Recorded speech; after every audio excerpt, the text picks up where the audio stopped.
Chicago and the Philippines. A comprehensive review of the week's special community events, featuring many exciting personalities, handled by the most professional Chicago Philippine Reports TV staff. Good afternoon and welcome to the Chicago Philippine Reports TV, still the #1 Filipino show in the Midwest. I'm Girly Pascual. Welcome to our show. Today we have all the top stories from the Philippines.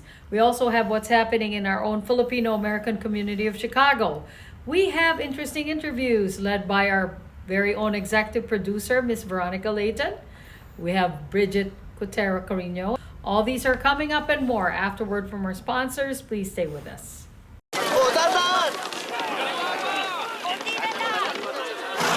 Yan! Dito na! Perfect!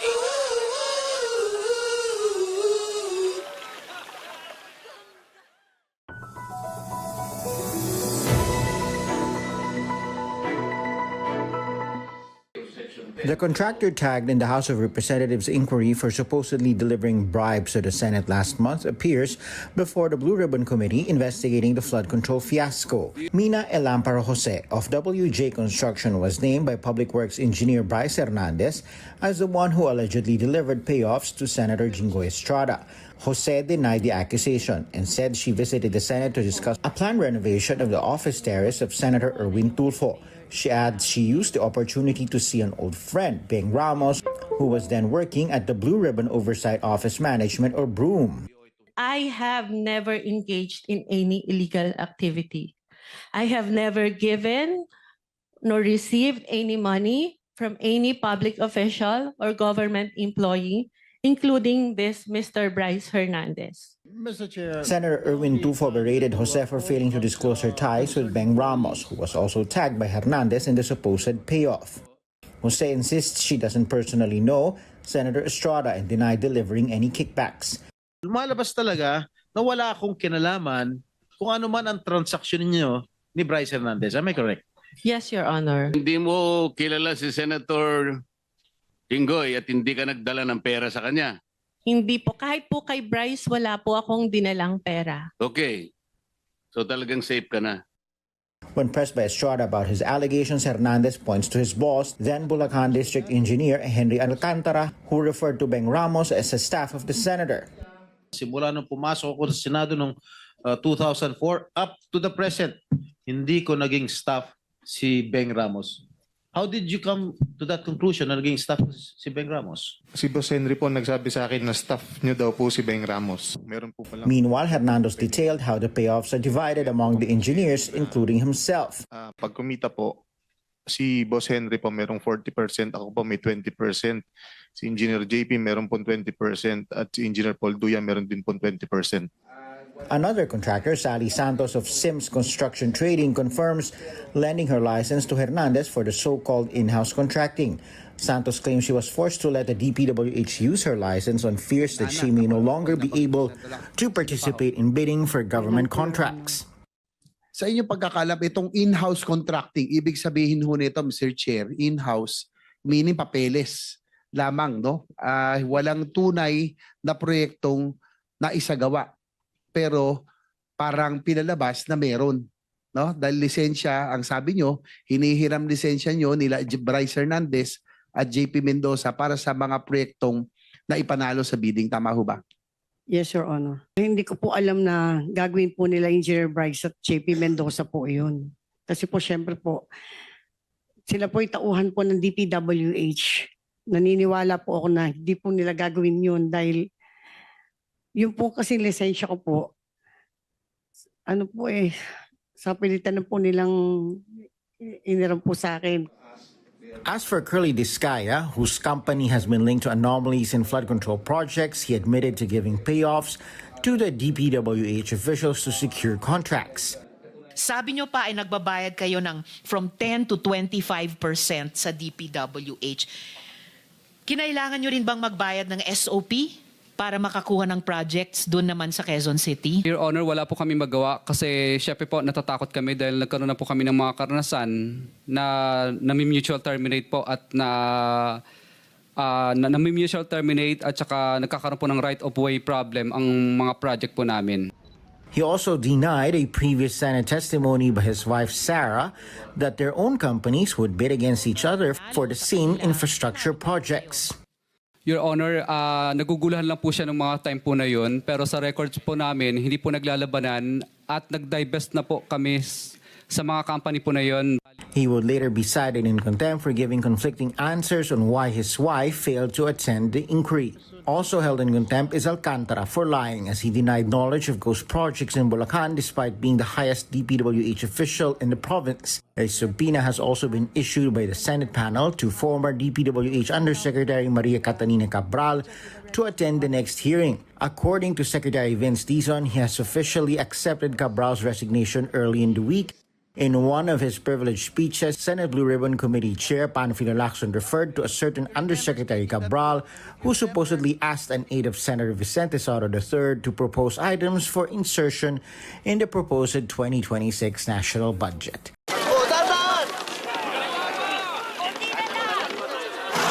Yan! Dito na! Perfect!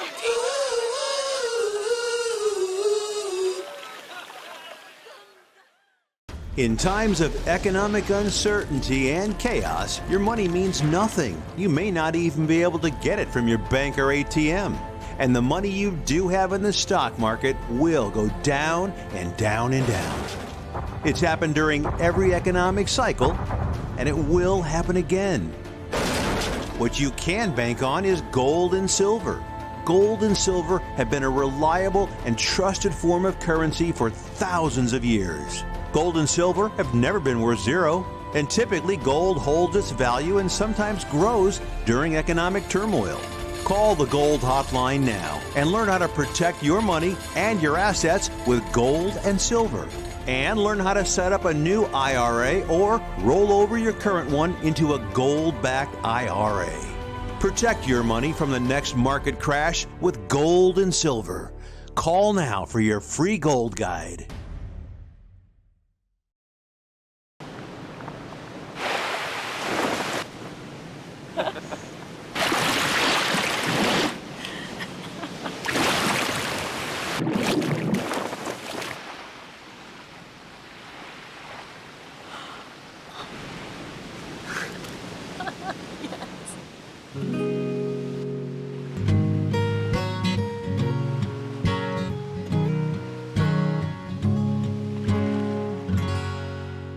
Do you need to get your hands on some extra money right now?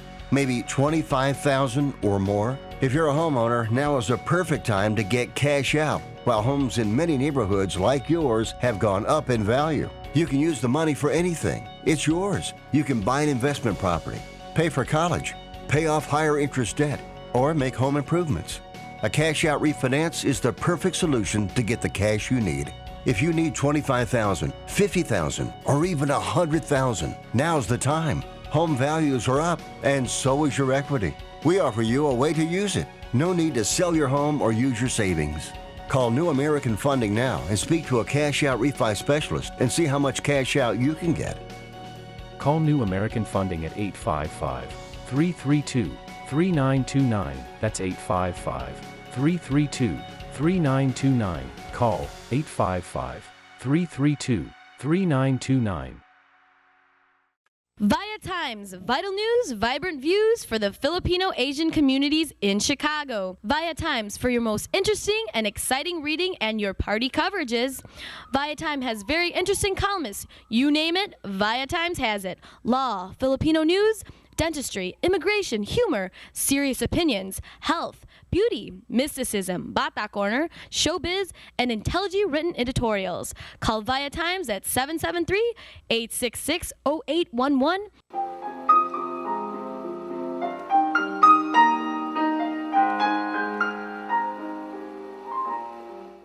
Magandang hapon po sa inyo lahat and welcome to Veronica's segment of the show. Today, I have a very interesting guest. And this is his first time in our show. He's a book author, and his name is and he's a professor, Dr. Jim Padilla. Dr. Jim Papandrea. She is married to a Filipina, Bicolana. I noticed it's a Philippine shirt right away. Okay. Dr. Papandrea is, well, he wrote this book titled Church, Original Church. The original church, Original yeah. Church. I got to get a copy of that. And he's a professor of church history and theological history. And it sounds heavy to you. If it sounds heavy to you, that it sounds heavy to me too. Well, it's only this thick, so it's not too big. Now, how many pages is that? I don't know. 135. Oh, and you are teaching the Garrett Mm-hmm. Yes, Theological Seminary. Okay. right. In Evanston, yeah. Where is that? It's in Evanston, northern suburbs of Chicago. Oh, Evanston here. Yeah, yeah. Oh, okay. I live in Right. Florida, but I teach there. That is our neighboring suburb. Yep, that's right. I love Evanston. It's a really, really nice, quaint town where Northwestern University is, right? Yeah, yeah. We're Garrett love it. Seminary is on the north end of the campus of Northwestern. Okay. Now, Dr. Papandrea, well, he wrote this book titled Original Church. And okay, the first question we'll ask him is the background on why he wrote a book like this. Doctor. Yeah, so I grew up in a Protestant denomination, and one of the things, well, they taught me a couple things when I was growing up in a Protestant church, and there were two things they taught me that really stuck with me my whole life. And as it turned out, one of those things was true, and the other was false. The thing that was true that they taught me was that it should matter to us what the earliest Christianity was like. If we call ourselves Christians, we should care what it was like back in the early church when people were being taught by the very disciples of the apostles, and they were much closer in time to Jesus himself and the apostles, and so that they were closer in time to the original teachings. So we should care about that. We should want to know what that was like. And in some sense, we should model ourselves after that. So that's one thing they taught me. And I learned that so well that when I eventually went back to get my doctorate, my PhD, I decided to study the early church to find out what that original church was like. But the other thing that the Protestants taught me was that that the Protestant Reformation was about getting back to this original church, that there was some kind of sort of pre-Catholic version of Christianity that the Protestants were trying to recapture. And that turned out to be a myth, because once I studied the original church, what I found out is that the original church is the Catholic Church. And so it led me back to the Catholic Church of my Italian and Irish ancestry. And so I've made my career all about studying early Christianity, and and what you find out when you study earliest Christianity is that it is very much the Catholic Church, and the Catholic Church of today is the closest thing to this sort of authentic original. There's no such thing as pre-Catholic Christianity that somehow the Protestant churches are trying to emulate. The Protestant churches have introduced a lot of new things to Christianity in the last 500 years, but they are not, as they claim, going back to some original version of Christianity. And so that's been my whole career, and this book is kind of the culmination of all of that work. Well, doctor, so what you're saying is that the original church is more of a Catholic church Yeah. All Yeah, right. that's right. Very good. Right. Well, it's nice to know I'm a Catholic. Uh, so, huh, I thought it was more different than that. Okay, but it is. Well, of course, there were differences, and the Catholic Church of today couldn't possibly be exactly like the early church because it's got to have more bureaucracy and everything. But in terms of the authenticity of the church, what the Catholic Church is today has developed in very legitimate ways from the early church. Whereas the Protestant movements, the Protestant churches have all kind of veered off on a tangent in one direction or another. So again, for me, that's why I came back to the Catholic Church. So, of Once course, I realized this, I had to. yeah, of course, there will be a difference, um, original to the modern practices that we're doing in our church, right? And Right. and any other kind of churches, I guess. Like in some Protestant churches that I guess churches have to go with the times and Well, I just mean, cannot stay put in what they were taught. and that is exactly the theme of this book, which is how does the church develop without becoming corrupted? So on the one hand, you say go with the times. Well, we don't want to follow the times to the point where the church just becomes trendy, right? But on the other hand, we don't want the church to be some static ancient thing that's irrelevant now. And so, how does the church develop in ways that are authentic without becoming corrupted, but on the other hand, also remain grounded in the tradition and remain faithful to the thing that Jesus started. And again, so we're looking for that balance of development but not corruption, tradition but not static. And so that is what the Catholic Church has done and has been for almost 2,000 years. Okay, since the beginning, my question is, was the original church, were they accepting of women in their churches? Well, of course, they believe in Hail Mary. I mean, Mary, the Virgin Mary. Mm-hmm. Yeah, well, the early Christians were really ahead of the game in the ancient world in terms of the value of women and protecting women. And the early church was all about protecting women and children from abuse and from neglect and from destitution.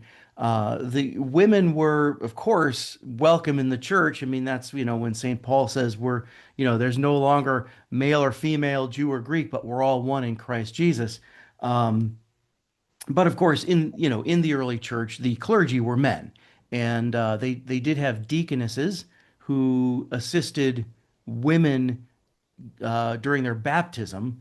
But apart from that, the clergy historically were all men, as they are to this day in the Catholic Church. But they did have already in the early church the tradition of what we call consecrated virgins, which is the precursor to our religious sisters today. And so there was again, this is unique in ancient culture. There's a vocation for women apart from marriage, which is consecrated religious life. We already see that in the early church. And then in terms of we have some really important documents that were written by women. Back in the ancient world, women didn't write a lot of documents, but when a Christian woman did write a document, it was celebrated and preserved. It was not suppressed. And so we have the pilgrimage diary of Egeria, where she took notes on her pilgrimage to the Holy Land. We have the diary of Saint Perpetua, who kept a diary while she was in prison, waiting to be martyred. And we have notes from the teachings of Saint Macrina, written down by her brother. And so, where the women in the early church wrote things down, those things got kept and were respectfully read. I see. Was it popular during the Roman Empire? So, yeah, so when we talk about the early church, that's exactly what we're talking about. We're talking about the church during the Roman Empire. So, um, it's very interesting how the Roman culture, Rome shifts from being a republic to an empire right about at the time Jesus was born, right around that same time. And so the Roman Empire and the early church really exist side by side and are kind of interdependent with each other. And so in my studies, like I've studied not only the early church and the New Testament, but also the Roman Empire, because you can't really understand the early church without understanding Roman history too. So it's all of that time from, the first several centuries AD, that's what we're talking about when we say the early church. How about how about some of the translations that they use in the Bible about this original church? Yeah, so the Bible of the apostles and their disciples and the early Christians was was basically all in Greek. And so what they had was they had an Old Testament that was translated into Greek, and that did include the books that are all the books that are in the Catholic Bible. And so you may be aware that the Protestants took some books out of the Bible. So we have books in our Old Testament like Tobit and Maccabees and Wisdom. The Protestants have taken those books out of the Bible, but those books were in the Bible of the original church. And then of course, they had the New Testament as well, and all of that was in Greek. The Old Testament stuff mostly had been translated into Greek from Hebrew. The New Testament was written in Greek, and so that's the Bible they use. Now, eventually, by the third, fourth century and going on from there, then the Bible starts getting translated also into Latin, and that's where we get our Latin Bible from.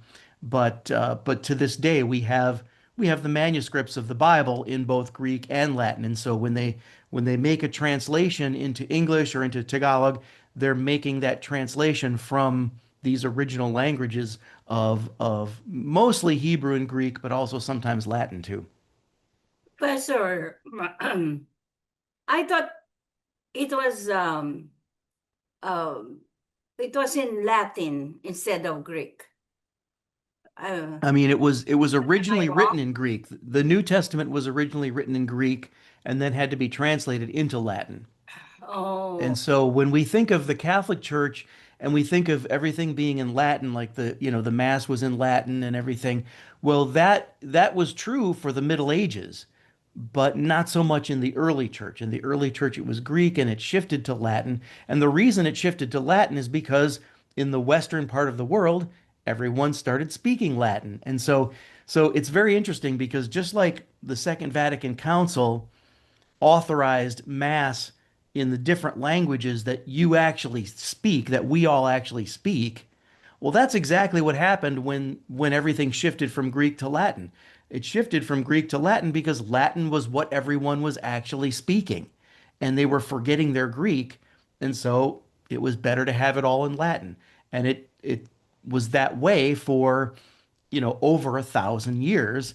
And now, of course, we have the option of going to mass in our own native languages, but we think of it as Latin, but at first it was actually Greek.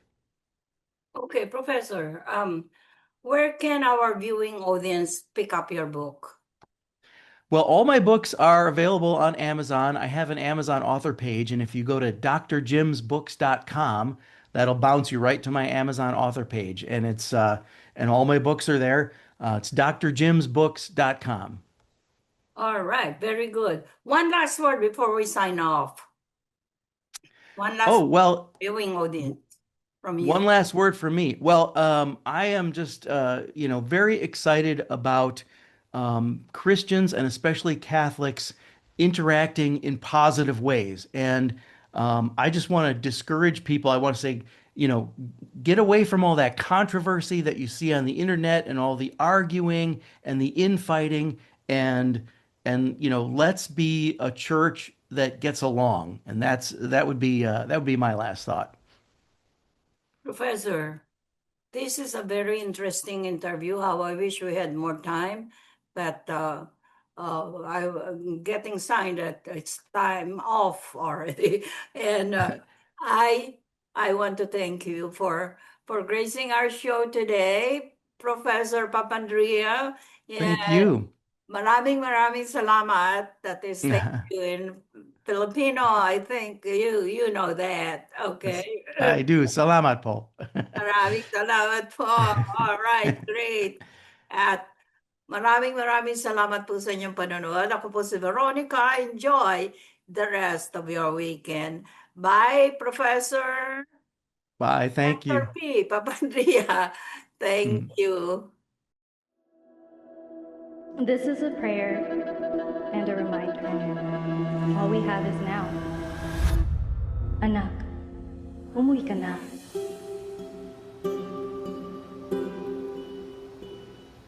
Worldwide this morning, growing concern over a growing health crisis. The World Health Organization has just declared that this is a pandemic.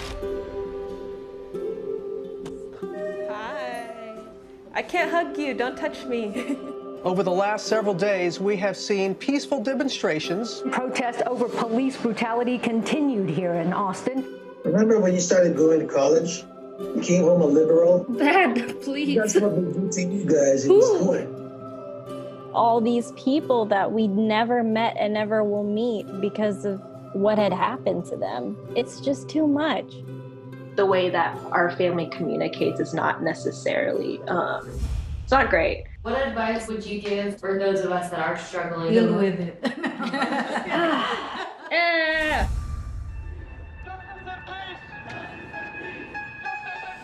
I think the norm for our communities has been to just stay silent and keep to your own business. I could definitely be doing more than I'm doing right now, and I know that others can as well. What if someone is called from God to be an activist? I can answer that question.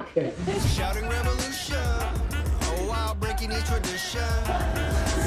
You don't believe in the Black Lives Matter movement? An advocacy group reporting at least 3,800 anti-Asian hate incidents since last March. I'm kind of conflicted. I'm like, maybe I should move home and be here with them. I hope that this moment makes you take a step forward and a step together in the right direction. In order for a subject to not be taboo in our community, there always has to be someone to start that conversation. Yeah. You speak up for me when I can't speak up for myself. And I've seen you do that for other people. I see a lot of people who just kind of cut off friends and family, and I don't think I can do that. I love my parents. This is a symbol of our voices.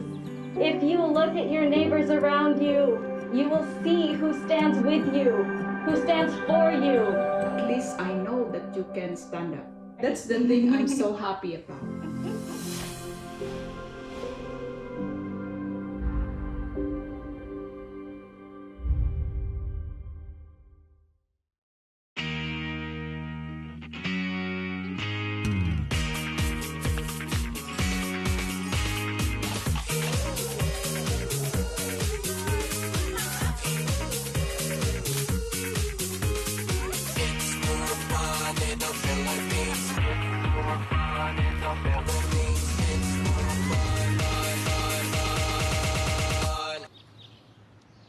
It's more fun in the Philippines.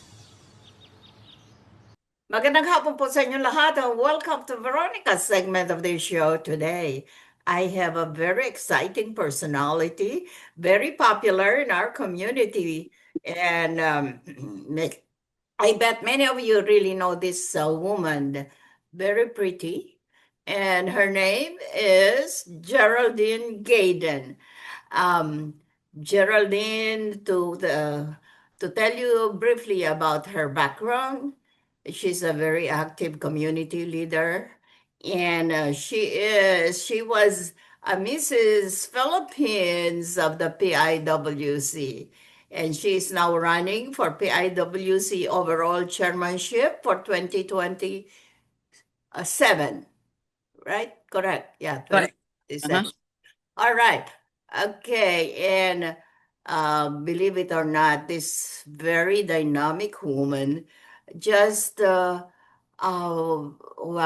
just started a new Lions Club. She is the charter president of the newest Lions Club in our community. It's called Chicago Diverse Intergenerational Lions Club. Oh my God, that's a mouthful. I'm telling you, Geraldine, that was a long name for the Lions Club, believe it or not. But it, it sounds very exciting. Welcome to our show, Geraldine. Yes, yes. I'm very thankful for inviting me to be interviewed, for the Via Times magazine. No, this is for Chicago Philippine Reports TV. Oh, okay. The sister company of Via Times. And okay, Geraldine, you're here today. First thing, let's talk about your participation in the Lions Club International. How and why did you think of starting a new Lions Club in our Filipino American community?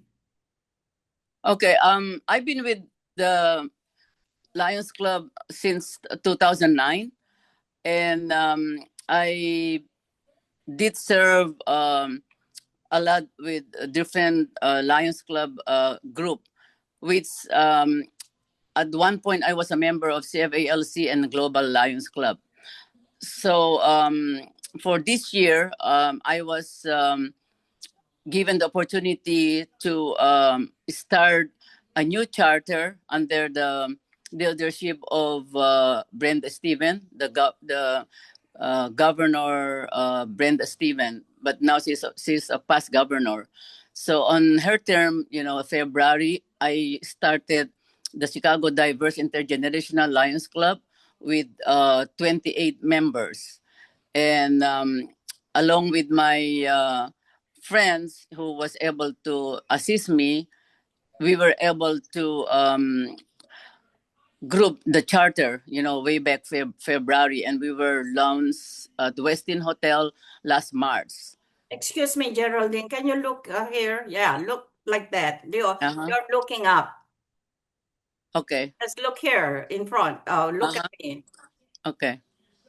Okay, thank you. Okay, all right. So last March, all right. Last March, yeah. We were able to launch the group last March at Westin Hotel. Okay.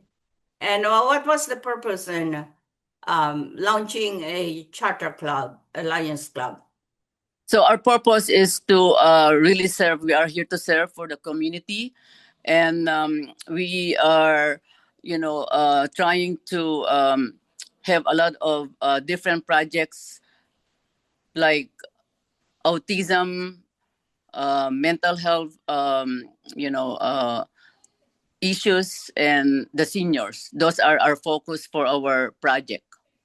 But I know Lions Club has been, globally helping the community with serving the seniors who have like eye problem, hearing, and like chronic illnesses like diabetes and health problem. Okay, for my next question, Geraldine, just look at me here. You are looking up. You're looking up. Just look here in front. Okay, Chechi. All right. Okay, we resume. Okay, my next question.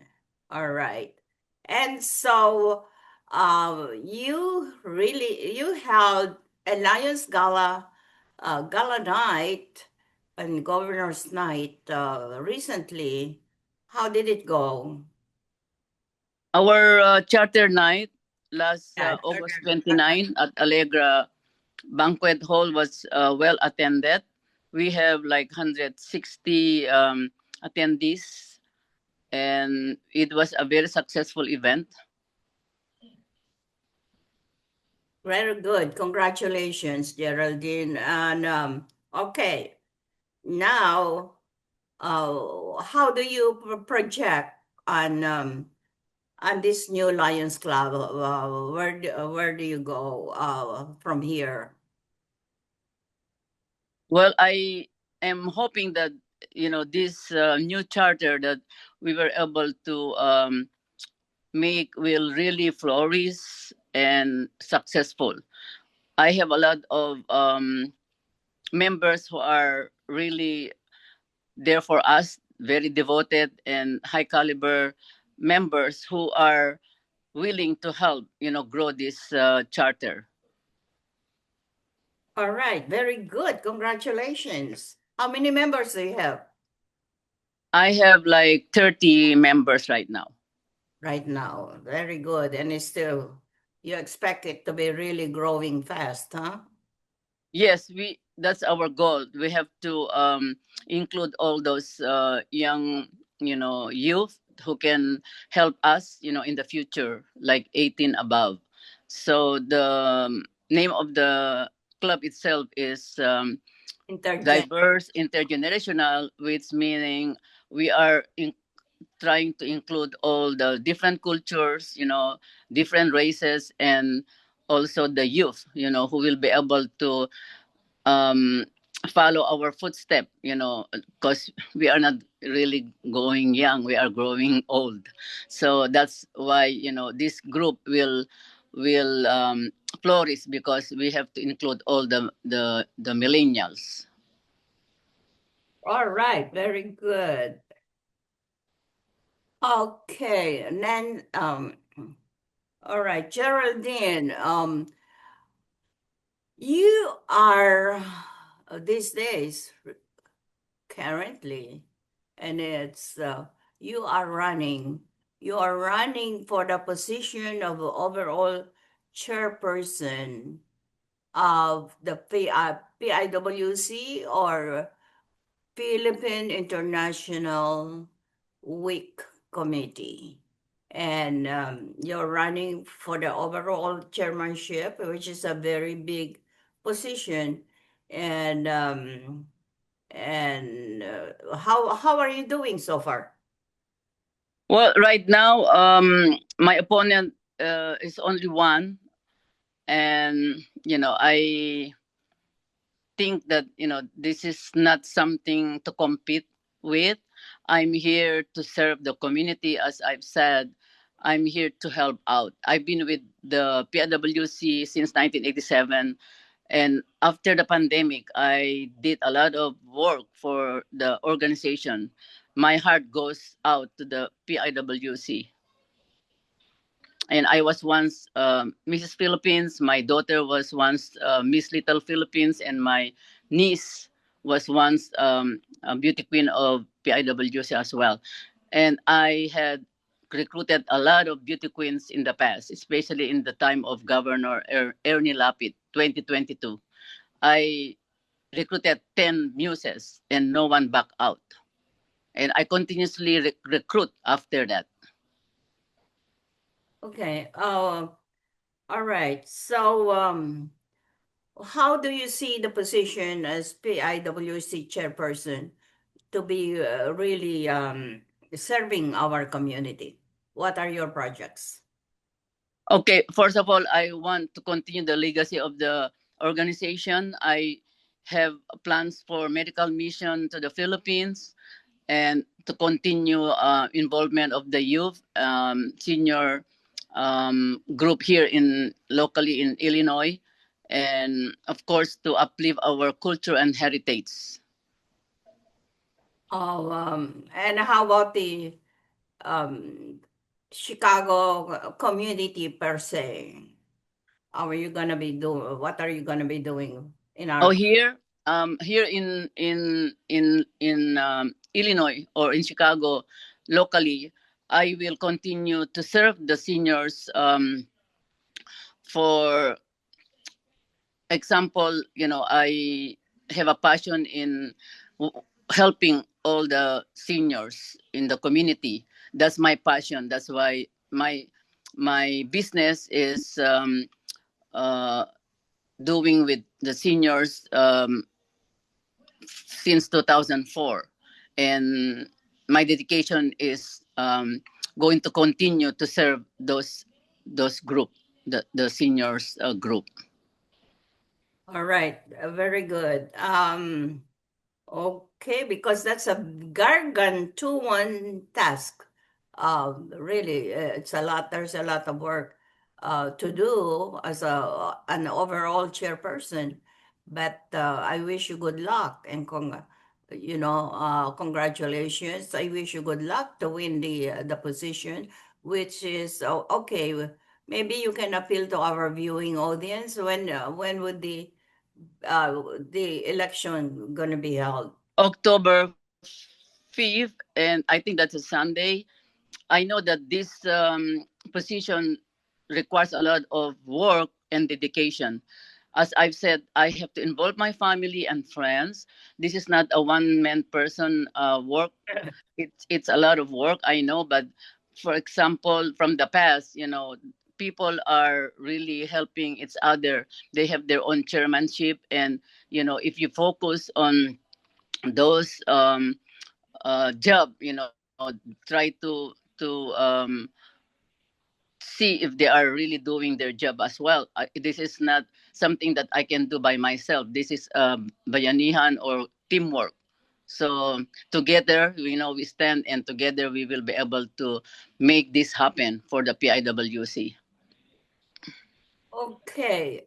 Besides being an active community leader in our community, I think you're also, as a nurse, your profession is a nurse, and you have also another organization, nursing organization that you have you have started so far. Or can you talk about it? Correct. That is the Philippine Nurses Association of Greater Chicago, which I founded 2017. And organization is very successful. Every year we have the Excellence Nursing Award and Scholarship Award. So since 2019, the organization has committed and awarded a lot of nurses locally here in Illinois who are excelling in their profession, and who has also done a lot of community work. This year, it will be in Allegra, October 3, and we have 7 awardees for the Nursing Excellence Award. Great. And our incoming president will be Gemma Esmalia. Gemma Ismala, right? Yeah. Okay. Great. Terrific. We're really honored, Geraldine, to have you here as our guest for the Cprtv in this Zoom interview. And well, you can help us by updating us with all your activities now that you're familiar with our show. And one last word from you before we sign off. You can invite our viewing audience for the election. I mean, for those who are eligible to vote. Can you do that? Yes, I will. And to all those qualified voters of the Philippine Independence Week Committee, I invite you to come and join us on the day of October 5th for the general election for the PIWC chairman, overall chairman elect for 2026. I appreciate everything, this opportunity as a candidate for the incoming 2027 overall chair. Thank you, Lord. And, everything reigns, under the glory of God. And this is just not an opportunity, but this is a blessing for all of us. Great, terrific. I I really wish you good luck and congratulations for everything that you've done for our community. She's a very active working woman too. Oh, and besides being very active in our community, um, she's a wonderful wife and mother to her children. And bye, Geraldine. Maraming salamat po. Maraming salamat sa iyong pag-appear sa ating show. Okay? So bye now. Yes, thank you, Veronica. I appreciate Okay. everything you do for me too. You are invited for our October 3 awards night for the nurses. Thank you so much. Bye. Okay, bye-bye.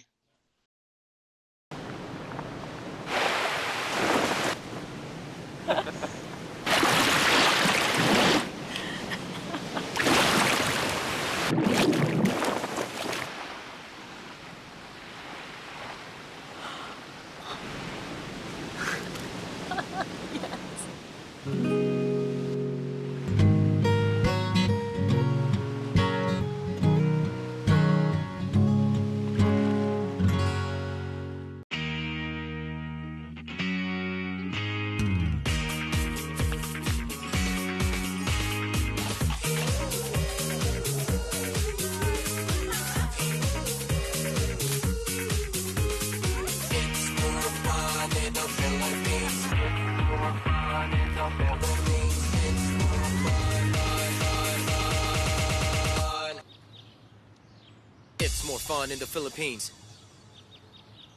We would like to welcome all of you to Baladna Jewelry. We have a very big selection of 21 karat gold jewelry imported from the Middle East, from Dubai, Saudi, and Bahrain. And we have a very big selection of diamond. We offer free financing for 6 months, and we have a layaway system which you can leave your stuff for 3 months. We repair gold and we buy old gold. Welcome to Baladna Jewelry. Salamat po.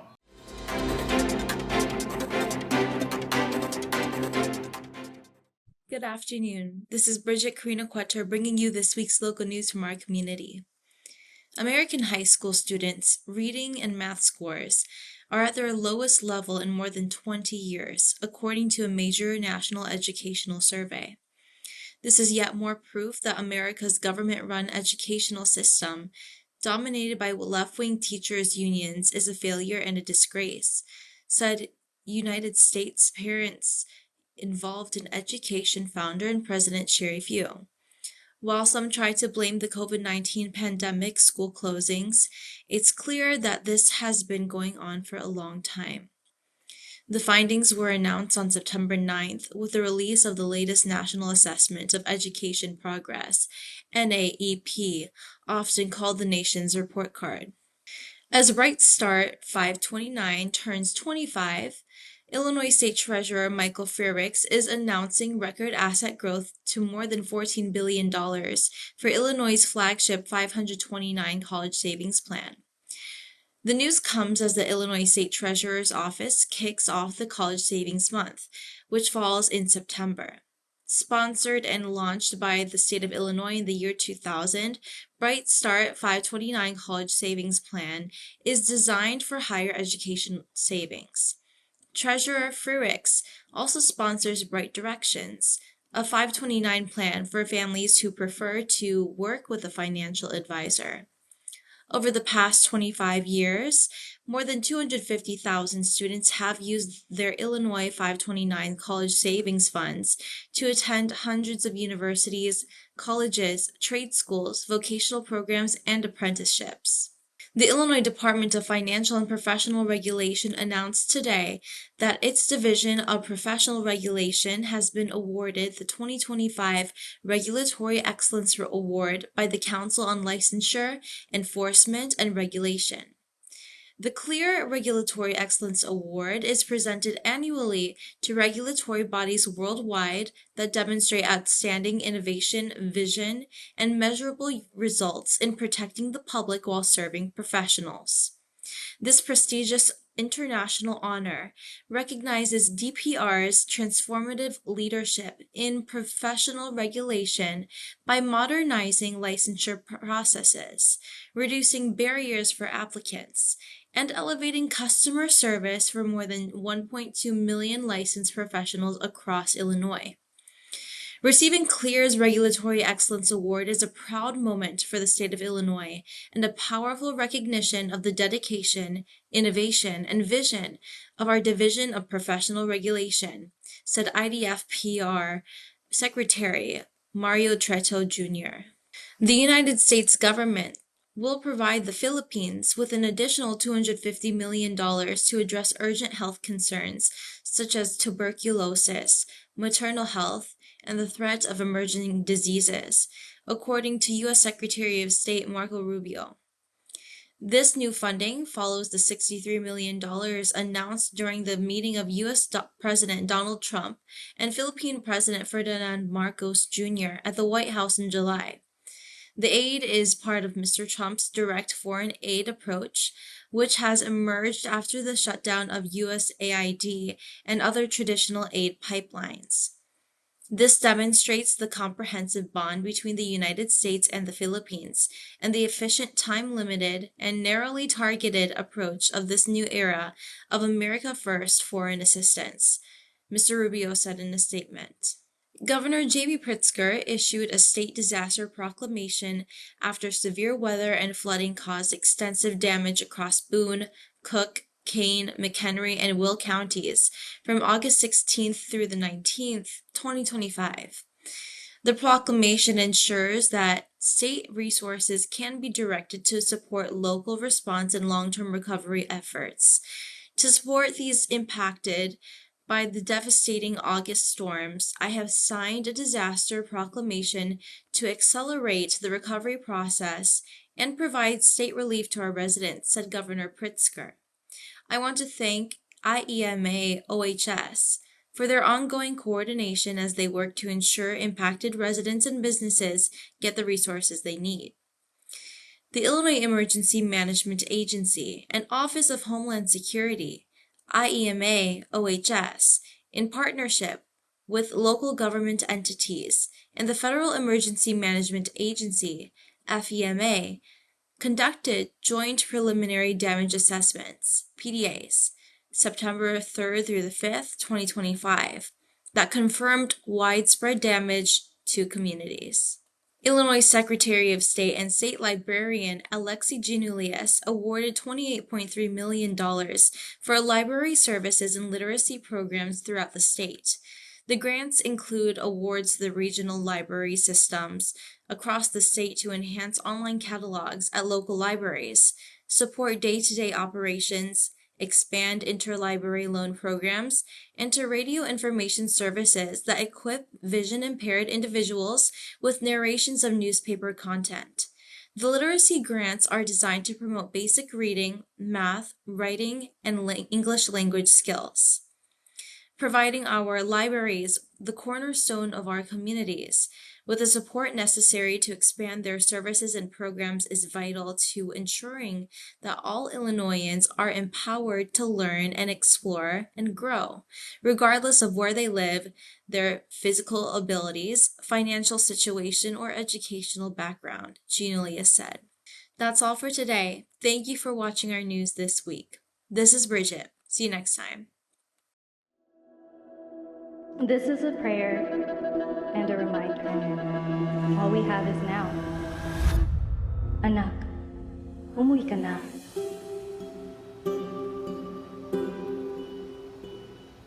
Worldwide this morning, growing concern over a growing health crisis. The World Health Organization has just declared that this is a pandemic. Hi. I can't hug you. Don't touch me. Over the last several days, we have seen peaceful demonstrations. Protests over police brutality continued here in Austin. Remember when you started going to college? You came home a liberal? Dad, please. That's what we do to you guys in school. All these people that we never met and never will meet because of what had happened to them. It's just too much. the way that our family communicates is not necessarily, it's not great. What advice would you give for those of us that are struggling? Deal with it.